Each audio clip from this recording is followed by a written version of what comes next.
Today we're going to install the replacement tail light on this 2013 Cadillac ATS passenger side.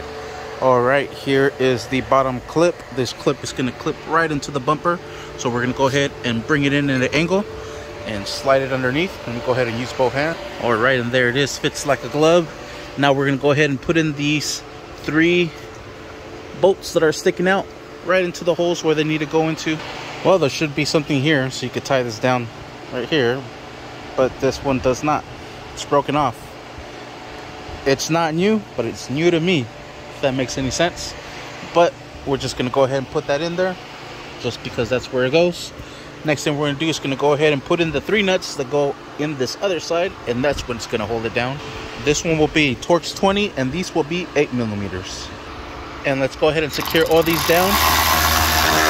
Not too tight, it is plastic. Alright, the next thing we're gonna do is gonna go ahead and connect this pigtail right in there. Bring the safety clip all the way in. Alright, now what we're going to do is put this carpet back into place. It's gonna slide into there, just like so. And just slide everything down back into its place. Align everything back up. Alright, now we're gonna go ahead and put in this retainer clips right into place. And previous owner had taken these off already, so it's not really gonna hold. There, I got them to hold, open them up a little bit. Now we're gonna go ahead and put this in here. This is gonna just slide into place.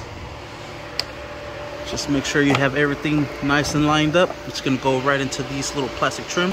Alright, and there you have it, and that is how you install the passenger tail light on this 2013 Cadillac ATS. Thank you for watching. Please like and subscribe.